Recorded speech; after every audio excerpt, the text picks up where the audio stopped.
This is my story, one I never thought I'd have to tell. 2 days ago, my own son locked me inside the bathroom because, in his words, I used too much hot water. No food, no chair, just a cold floor and the sound of running water turning to silence. I could hear him and his wife laughing in the living room while I sat there wrapped in a damp towel, shivering. The first few hours I thought it was some kind of cruel joke. Families argue, tempers flare, people say and do stupid things. But as night fell and no one came, the truth began to settle in. This wasn't a misunderstanding. It was punishment. From my own son. You don't realize how loud a house can be when you're trapped behind a door. The refrigerator hums. The TV murmurs. Laughter carries through the vents. Every sound from outside reminded me that life was still moving just without me in it. I was invisible in a home I had built with my own hands. There was nothing to eat, only a thin trickle of water from the faucet. The tiles pressed against my back, cold and unforgiving. I thought about knocking again, calling out, but something inside me stopped. I had already given him everything, my years, my strength, my love. I wouldn't give him my dignity too.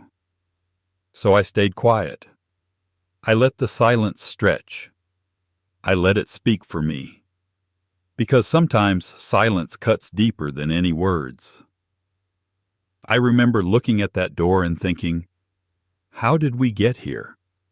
I was the father who fixed his broken toys, worked double shifts so he could eat, who made sure every birthday came with a cake, even when it meant baking with scraps. I never wanted him to feel alone or unprotected. And now, here I was locked away like a stranger, for wanting 10 minutes of warm water. Hours blurred together. I stopped counting. The air grew heavier, the light dimmer. My stomach twisted with hunger, but the real pain came from something else, realizing that the person I'd once trusted most in this world had turned against me. And yet I didn't yell. I didn't beg. When you've lived long enough, you learn that shouting doesn't change hearts. Quiet does. That's when something inside me shifted. The man who walked into that bathroom was a father still hoping for respect. The man who would walk out would be something else entirely. I didn't know it yet, but those 2 days would change everything. While my son believed he was locking me away, he was really unlocking a side of me. He'd never met the one that doesn't forget, doesn't forgive easily, and knows exactly how to wait for the right moment to act. After my wife passed away, it was just me and my son David. He was 8 years old with wide eyes and a heart that still believed his dad could fix anything. I promised myself that no matter how hard life got, he would never feel alone. Morning came early in those days. I'd mop floors at the local diner before sunrise, come home to get David ready for school, then head to the warehouse for an evening shift.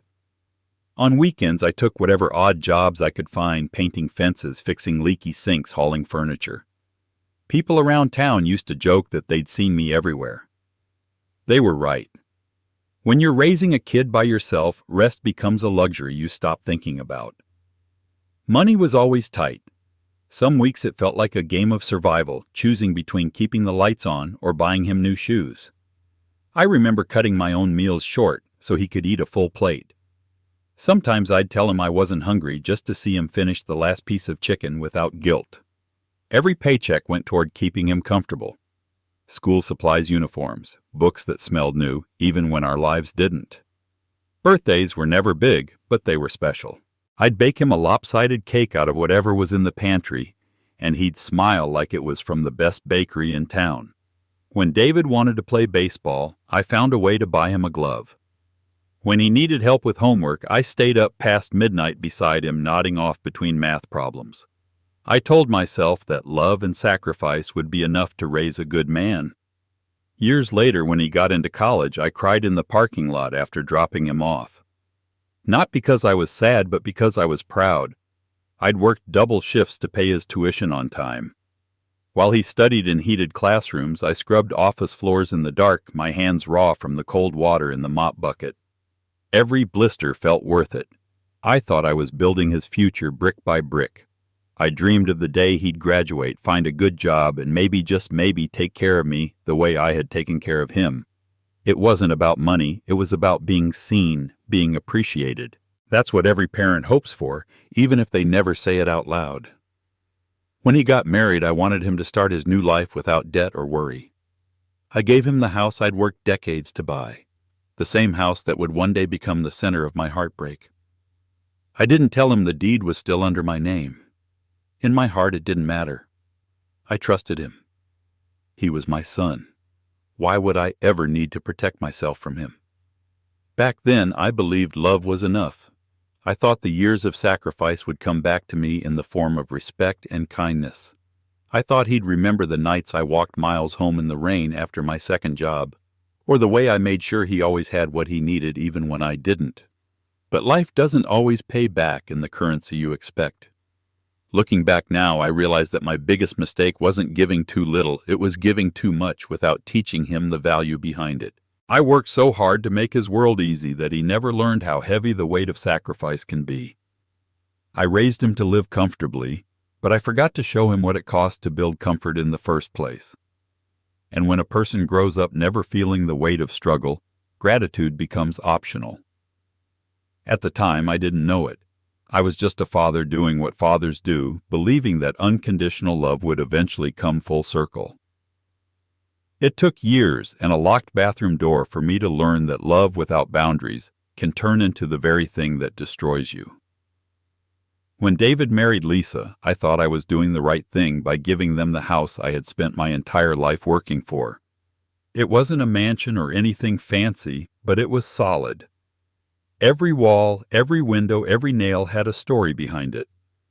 I poured decades of sweat into that place. I wanted him to start his marriage without debt or worry, to have the stability I never had when I was young. The house was my wedding gift to them, the kind that came from pride, not pity. I remember handing him the keys that day. He hugged me and said he'd never forget what I'd done for him. I believed him. Every parent wants to believe their child's promise. What I didn't mention was that the deed was still under my name. Not because I didn't trust him, but because my lawyer once told me it was smart to keep it that way for legal reasons. I didn't realize back then that keeping my name on that paper would one day save me from losing everything. At first, everything felt warm and peaceful.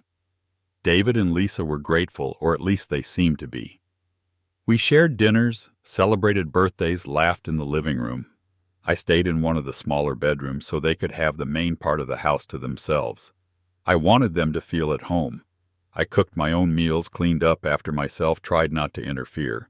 But slowly things began to shift. It started with small comments, the kind you brush off because you love someone. Lisa would say things like, "Henry, could you not use the kitchen right now? We're about to cook." Or David would mention how late I stayed up watching TV, even when the volume was barely audible. Then it became about groceries. I remember him snapping once because I bought a gallon of milk too many. "Stop wasting money," he said, even though it was my pension paying for it. That's when I noticed the change, not in his words, but in his tone. There was irritation where there used to be respect. I told myself he was stressed. Marriage, work, bills, those things can weigh people down. Maybe he just needed time to adjust. But as the days went by, the distance grew. The man I once carried on my shoulders now looked at me like I was a burden he couldn't wait to get rid of. I started spending more time in my room, giving them space, thinking it would help. I'd fix small things around the house, squeaky doors, loose fence panels, the kind of stuff I'd always done. But instead of a thank you, I'd hear David sigh and say, "Why are you making noise right now? I'm trying to relax." That one sentence hit harder than I expected. It was the first time I realized my presence didn't bring him comfort anymore. It brought him annoyance. Lisa stopped talking to me unless she had to. They'd whisper in the kitchen when they thought I couldn't hear their voices, low and mocking. Words like old-fashioned and doesn't get it anymore floated through the thin walls. I tried pretending I didn't hear, but you can't unhear disrespect. What hurt most wasn't the words themselves. It was the memory of everything I'd done for him. I thought about the nights I'd stayed up to help him study the meals I'd skipped so he could eat more, the years I spent building a home I believed would keep him safe. Somehow that home had turned into a place where I was no longer welcome. It's strange how quickly love can turn into tolerance, how a father can become a guest in the very house he built. I'd sit in my small room at night listening to the muffled sounds of their laughter and wonder when exactly I stopped being his father and started being an inconvenience. I told myself things would get better, that he'd come around. Parents always hope that. But the truth is, once someone stops seeing your worth, every gesture becomes invisible. Looking back, I think the real mistake wasn't giving him the house, it was believing that generosity would protect me from ingratitude. I gave him a gift meant to build his future, but what I really did was hand him the keys to my own prison. And the irony, the only thing that would later set me free was that tiny legal detail I never thought mattered. The deed still had my name on it. It happened on a cold evening in late fall. I remember the air outside was sharp enough to sting my lungs when I came in from fixing the backyard fence. My hands were numb, my knees aching, and all I wanted was 10 quiet minutes under a warm shower.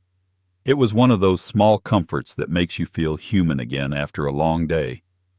The water hit my shoulders, and for a moment I felt peace. Then I heard it, the pounding on the bathroom door. At first it was just a few knocks, but within seconds it turned into hard, angry thuds that made the walls shake. David's voice followed, sharp and bitter. He yelled that I was wasting hot water, that I had no respect for anyone else in the house. I tried to answer calmly, to tell him I was almost done, but he didn't want to hear it. His tone wasn't one of frustration, it was contempt. And before I could say another word, I heard a click. The sound of the lock turning from the outside. For a moment I stood there frozen, the steam still curling around me. It took a few seconds for my brain to catch up to what had just happened.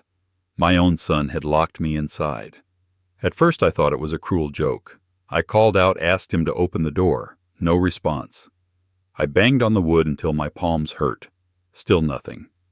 Then I heard footsteps walking away, fading down the hall. Minutes passed, then hours. The air grew colder as the steam disappeared.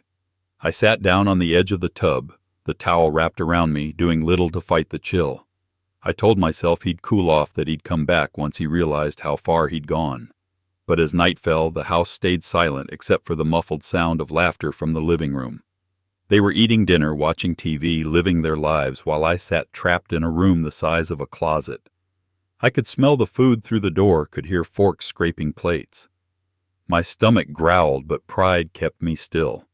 I refused to beg. The floor was cold, the tiles hard against my back. I drank from the sink just to keep from drying out. When the lights went out, I curled up on the floor and stared at the ceiling in the dark. I thought about every choice that had led me here, every job I worked, every meal I skipped, every sacrifice I made so my son could live better than I did. And this was how it ended. By morning, my body ached from the cold. My mouth was dry, my thoughts scattered. But more than the hunger or thirst, what hurt most was the realization that this wasn't about anger anymore. It wasn't a moment of rage. It was control. He wanted to remind me who held the power now. The second day was worse. Time slowed to a crawl. I'd sit and listen for footsteps, hoping for a sound near the door, but all I heard were the faint jingles of keys and the shuffle of movement outside. Sometimes he'd linger long enough for me to know he was there before walking away again. It wasn't forgetfulness. It was deliberate humiliation. That's the kind of cruelty that doesn't need shouting. It's quiet, calculated, and meant to break you without ever laying a hand. Somewhere between the silence and the darkness, something inside me began to shift. The anger wasn't loud or wild. It was cold and sharp. A different kind of strength started to grow, one built on patience and clarity. By the end of that second day, I had stopped thinking like a father waiting for his son to come to his senses. I began thinking like a man preparing to take his life back. When the lock finally clicked on the morning of the third day, I didn't even look at him. He mumbled something about wasting water, as if nothing had happened. I stepped out, my legs stiff, my mind steady. I didn't yell. Didn't argue. I just walked to my room and closed the door. Inside that silence, I made a decision. I didn't know exactly how or when, but I knew one thing for sure: the game had changed. And this time I wasn't the one trapped anymore. After those 2 days, something inside me changed. I went into my room and closed the door, not in defeat but in quiet calculation. The humiliation had woken up a part of me that was calm and careful. Anger can be loud. This was not. This was deliberate. First, I did what anyone should do when they're suddenly unsure of their own security. I pulled out the safe and checked the papers. The deed was there. My name clear as day. It hit me then that a small practical detail I had thought was only for paperwork was now the only leverage I needed. That piece of paper had more power than any argument or plea. I mapped out a plan. Not revenge for revenge's sake, but a way to remove myself from a house where I had become a burden. I wrote 5 steps on a scrap of paper and folded it into my wallet. They were simple and legal. They were precise. Step 1. Confirm ownership. I double-checked every document, insurance policy, mortgage statement. Know your facts. Too many people discover the hard way that they don't actually own what they think they own. Step 2. Find a lawyer I could trust. I called someone who knew real estate and had handled quiet sales before. I wanted help that was discreet and above board. A good lawyer protects you and keeps the process clean. Step 3. Arrange a private sale. No for sale sign, no public listings, no gossip in the neighborhood. A private sale moved faster and kept the whole thing quiet. I wanted the moment to land without warning. Step 4. Set up my own account. I opened a new bank account under my name alone, one my son didn't know about. When the sale closed, the funds would be wired there. Financial separation matters. If you're planning a major life change, keep your accounts and documents secure. Step 5. Leave. No note. No dramatic confrontation. Disappear clean so they're left with the reality instead of excuses. Some people may call it cowardice. I called it survival. Outside, I kept playing the role they expected. I made tea at the same hour. I sat by the window like an old man content with the view. I asked about David's work. I smiled at Lisa when she walked by. You'd be surprised how small acts of normalcy can hide 1,000 quiet preparations. At night, I sharpened the plan. I met with my lawyer, who I will call Miller, and we ran through timelines and contingencies. He worked with a buyer he trusted, a young couple ready to move fast and pay cash. We structured the sale so it wouldn't be floated on public records until the ink dried. He told me not to withdraw large sums in a way that would trigger questions. He told me to keep my routine so no alarms would be raised. There's a practical side to all this that's easy to overlook when emotion runs high. Secure your documents. Have copies in a safety deposit box or with someone you trust. Keep an up-to-date list of important numbers. If you think you may need to protect your assets someday, speak to a lawyer sooner than later. Don't wait until the damage is done. Most days I felt like an actor. I walked through the house in the same old way, fixed a squeaky hinge or mowed the lawn. David and Lisa never suspected. To them I was still harmless. In my pocket was the safe key, moved there in a single quiet moment. In the small hours I packed little things, important papers, a passport, a watch my wife had given me long ago. I left everything else. The goal wasn't spite. It was freedom. There's another thing people miss when they think about revenge. The most effective moves are the ones that don't look like revenge at all. The point is not to humiliate. The point is to change your life. Being legal and methodical removes the mess. It keeps you clean. When the lawyer called and said the buyer was ready, I felt a weight lift. The closing date was 3 weeks away. 3 weeks felt small after 2 days in a bathroom. I made final arrangements for the flight, chose a place far enough to start over, and wired just enough money ahead to secure a place. I didn't tell a soul. If you ever find yourself in a situation where a loved one treats you like an expense rather than a person, remember this: you have options beyond arguing and pleading. Check your paperwork. Talk to a lawyer. Protect your finances. Plan quietly if you must. And remember, walking away can be an act of courage, not surrender. The plan wasn't about punishment. It was about reclaiming dignity. It was about building a life where I answered only to myself. I had given everything for years. Now I would give myself a chance to live on my terms. When the time came to pull the trigger, I wanted it to be clean and decisive. No drama, no headlines, no chance for David to stop it. That meant doing everything quietly, the way professionals handle sensitive property transfers. My lawyer Miller arranged the whole thing. He knew how to move a house off the market without a sign in the yard or a listing online. Discretion was the point. The buyer was a young couple Miller trusted, cash ready and willing to close fast. The contract was drawn up and vetted. The title search came back clean. The closing was scheduled for a weekday mid-morning when most people were at work. Paperwork was signed, signatures witnessed, funds wired to the account I had opened in secrecy. The money landed where I wanted it, and for the first time in a long while I felt a calm I couldn't name. I packed the essentials over several nights. Important papers, passport, a small stack of cash, and the watch my late wife had given me. Nothing else mattered. I left the family photos on the mantel. Let the house keep the memories. What I wanted was freedom, not revenge for its own sake. Before I left, I put the house key in an envelope and gave it to Miller. That little moment felt like closing a chapter. It was my final move. He would hand the key to the new owners the afternoon the sale closed. No confrontation, no shouting match. Just a simple handover. When the switch flipped, they would wake up to strangers moving in, and the shock would do the rest. There's a certain artistry to doing this the right way.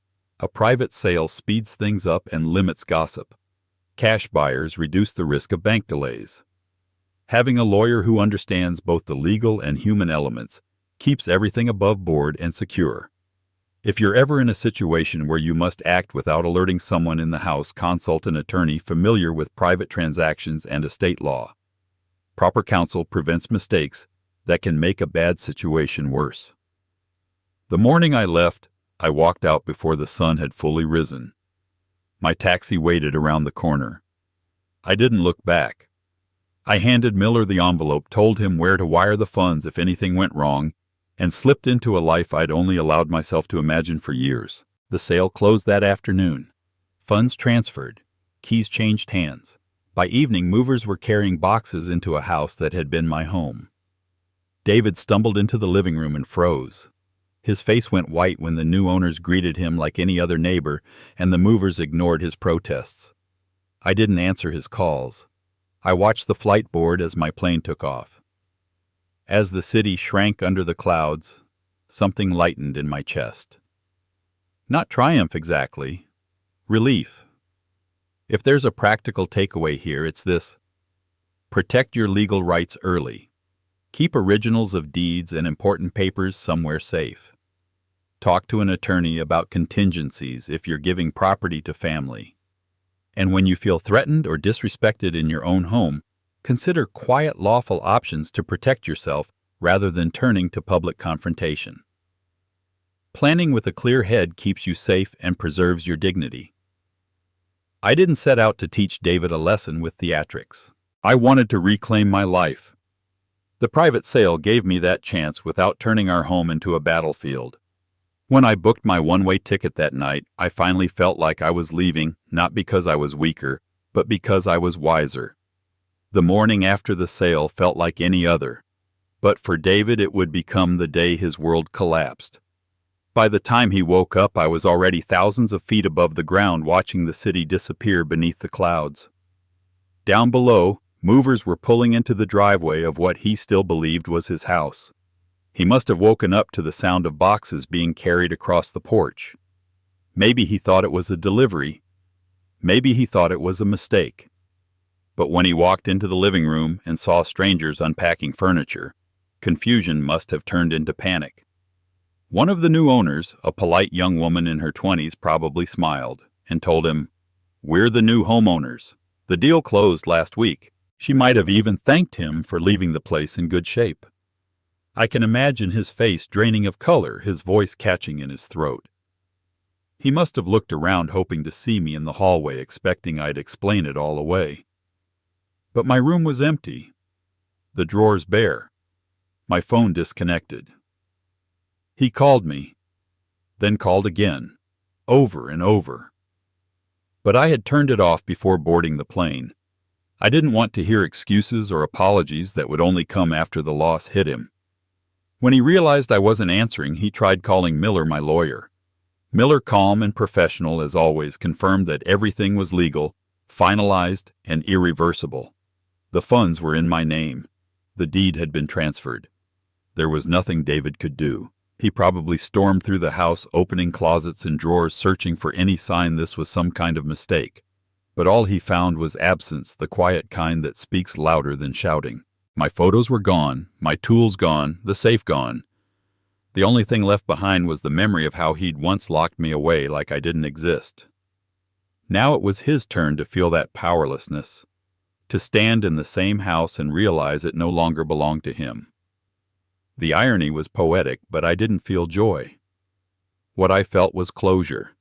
Neighbors likely peeked through their curtains, confused by the sight of movers and a man pacing the yard, phone pressed to his ear.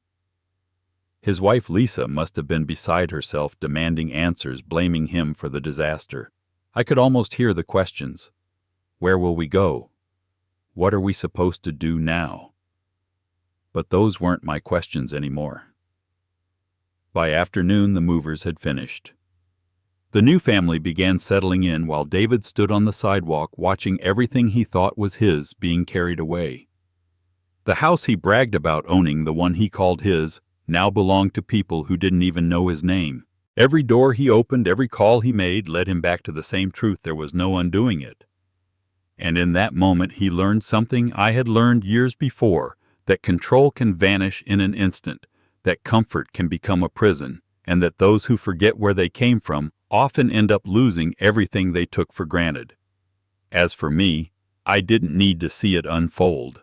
I didn't need to witness his face when reality hit. I'd already let go long before that morning. My silence would speak for me. It always had. If there's something to take from this, it's that sometimes walking away isn't escape. It's justice in its quietest form. You don't always have to raise your voice to be heard. Sometimes the most powerful message is absence itself. By the end of that week, everything David once relied on was gone. The house, the sense of control, even the illusion that I would always be there to catch him when he fell.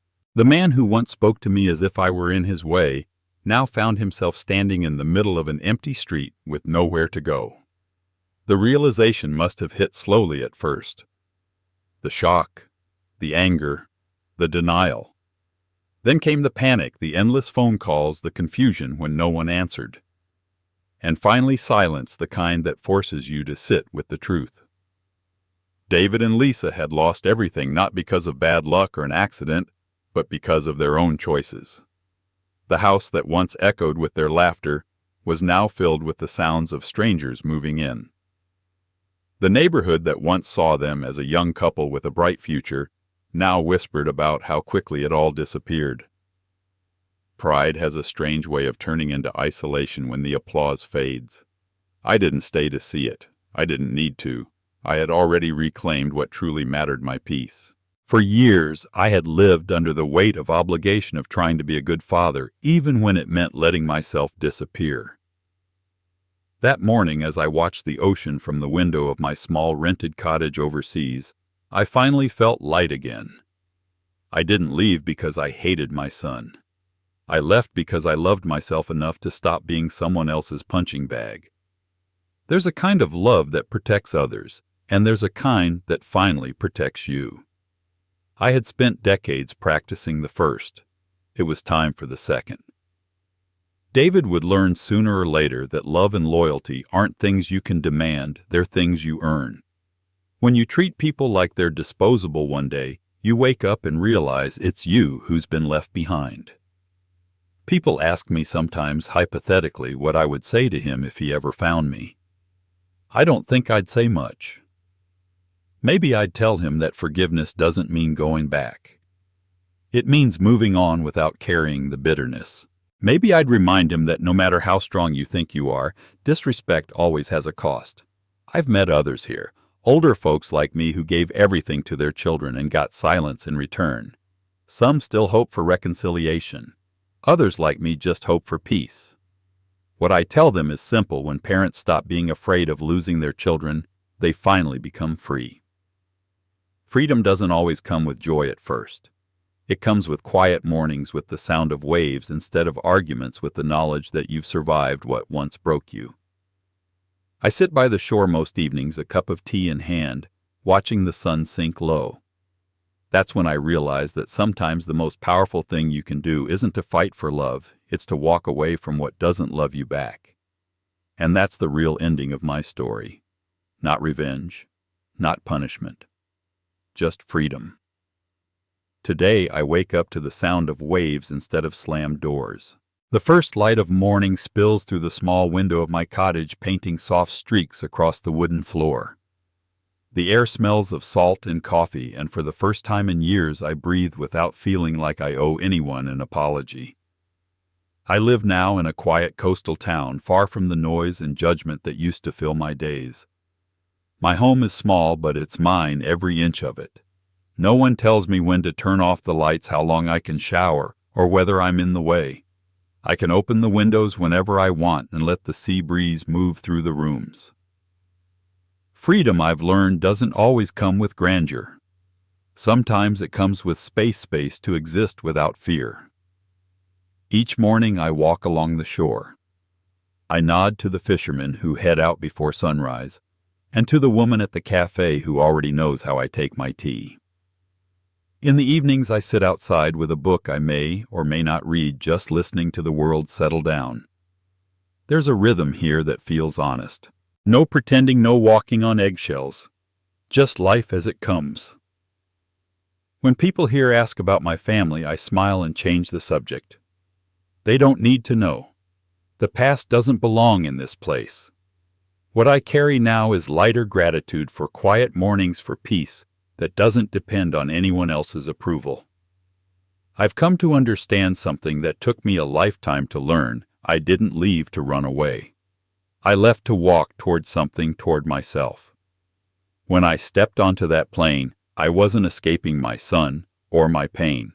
I was stepping out of the prison I helped build, the one made of guilt, obligation, and unspoken hope that love would always be enough.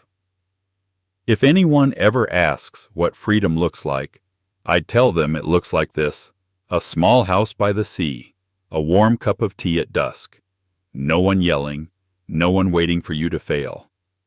It's the feeling of sitting still and realizing that for once you are exactly where you're supposed to be. I'm not angry anymore. I don't wish him harm. I hope in some distant way that he's learning what I had to learn the hard way, that respect is not inherited, it's earned. That love without gratitude becomes entitlement. And that when parents stop fearing the loss of their children, they become truly free. I watch the tide roll in, listen to the waves crash and retreat. Each one sounds like a small reminder you survived. You rebuilt. You began again. I didn't run away from my life. I simply stepped out of the cage I no longer fit in. And now, with the ocean as my witness, I finally belong to myself. Every story leaves behind a lesson, and mine is no different. It's not just about betrayal or revenge. It's about awakening. For most of my life, I believed that love and sacrifice were enough to earn loyalty. That if you gave everything to someone, your time, your labor, your trust, they would naturally give respect in return. But life doesn't always honor that equation. Sometimes the more you give, the more invisible you become. The truth is, blind sacrifice doesn't build gratitude. It builds dependency, and dependency breeds entitlement. When you protect someone from every hardship, they start to believe that comfort is their birthright. I didn't realize it until it was too late. By trying to shield my son from struggle, I had taught him to see my effort as ordinary instead of sacred. People like to talk about forgiveness, about letting go. And I agree, forgiveness is important, but it's not always about others. Sometimes it's about forgiving yourself for giving too much to people who didn't value it.